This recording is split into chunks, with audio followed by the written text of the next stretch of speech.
शेर और बंदर की कहानी। एक जंगल में एक शेर रहता था।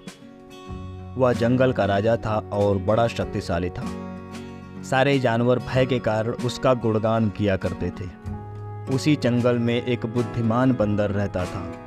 वो शेर से डरता नहीं था और व्यर्थ में उसकी गुणगान नहीं करता था। शेर को यह बात बुरी लगती थी। एक बार उसने बंदर को बुलाया और कहा, जंगल के सारे जानवर मेरी प्रशंसा करते हैं, तुम नहीं करते, ऐसा क्यों?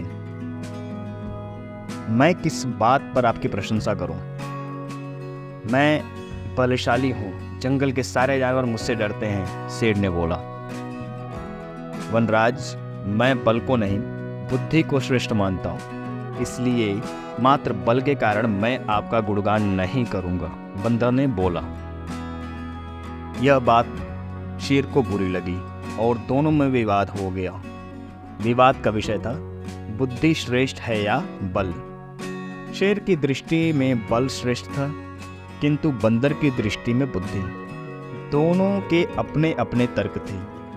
अपने तर्क देकर वे एक दूसरे के सामने स्वयं को सही सिद्ध करने में लगे हुए थे।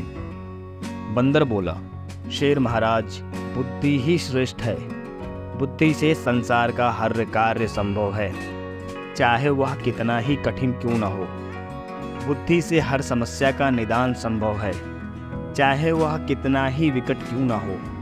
मैं बुद्धिमान हूँ और मैं अपनी बुद्धि का प्रयोग कर किसी भी मुसीबत से आसानी से निकल सकता हूँ, कृपया यह मान लीजिए आप। बंदर का तर्क सुन शेर भड़क गया और बोला, चुप कर बंदर, तू बल और बुद्धि की तुलना कर बुद्धि को श्रेष्ठ बता रहा है। बल के आगे किसी का जोर नहीं चलता। मैं बलवान हूँ और तेरी बुद्धि मेरे बल के सामने कुछ भी नहीं है। मैं चाहूँ तो इसी क्षण इसका प्रयोग कर तेरे प्राण ले सकता हूँ। बंदर कुछ क्षण शांत रहा और बोला, महाराज, मैं अभी तो जा रहा हूँ, किंतु मेरा यही मानना है कि बुद्धि बल से श्रेष्ठ है। एक दिन मैं आपको ये प्रमाणित करके दिखाऊंगा। मैं अपनी बुद्धि से बल को हरा दूंगा। शेर ने बोला, मैं उस दिन की प्रतीक्षा करूंगा जब तुम ऐसा कर दिखाओगे। उस दिन मैं अवश्य तुम्हारी इस बात को स्वीकार करूंगा कि बुद्धि बल से श्रेष्ठ है, किंतु तब तक कतई नहीं। इस बात को कई दिन बीत गए। बंदर और शेर का आमना सामना भी नहीं हुआ। एक दिन शेर जंगल में शिकार कर अपनी गुफा की ओर लौट रहा था। अचानक वह पत्तों से ढके एक गड्ढे में जा गिरा।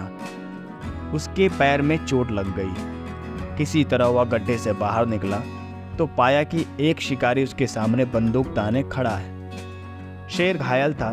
ऐसी अवस्था में वह शिकारी का सामना करने में असमर्थ। तभी अचानक कहीं से शिकारी पर पत्थर बरसने लगे। शिकारी हड़बड़ा गया। इसके पहले कि वह कुछ समझ पाता, एक पत्थर उसके सिर पर आकर पड़ा। वह दर्द से तिलमिला उठा और अपने प्राण बचाने वहां से भाग गया। शेर भी चकित था कि शिकारी पर पत्थरों से हमला किसने किया और किसने उसके प्राणों की रक्षा की।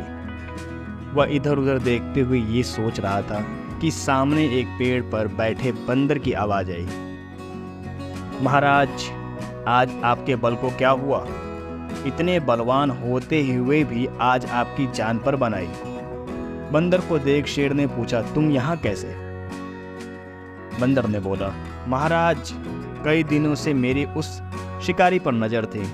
एक दिन मैंने उसे गड्ढा खोदते हुए देखा तो समझ गया कि वह आपका शिकार करने की फिराक में है। इसलिए मैंने थोड़ी बुद्धि लगाई और ढेर सारे पत्थर इस पेड़ पर एकत्रित कर लिए, ताकि आवश्यकता पड़ने पर इनका प्रयोग शिकारी के विरुद्ध कर सकूं। बंदर ने शेर के प्राणों की रक्षा की थी। वह उसके प्रति कृतज्ञ था। उसने उसे धन्यवाद दिया। उसे अपने और बंदर के मध्य हुआ विवाद भी स्मरण हो गया। वह बोला, बंदर भाई, आज तुमने सिद्ध कर दिया कि बुद्धि बल से श्रेष्ठ होती है। मुझे अपनी गलती का एहसास हो गया है। मैं समझ गया हूँ कि बल हर समय और हर परिस्थिति में एक सा नहीं रहता, लेकिन बुद्धि हर समय और हर परिस्थिति में साथ रहती है। बंदर ने उत्तर दिया, महाराज, मुझे प्रसन्नता है कि आप इस बात को समझ गए। आज की घटना पर ध्यान दीजिए। शिकारी आपसे बल में कम था, किंतु बावजूद उसकी उसने अपनी बुद्धि से आप पर नियंत्रण पा लिया। उसी प्रकार मैं शिकारी से बल में कम था, किंतु बुद्धि का प्रयोग कर मैंने उसे डराकर भगा दिया। इसीलिए कहते हैं कि बुद्धि बल से श्रेष्ठ होती है।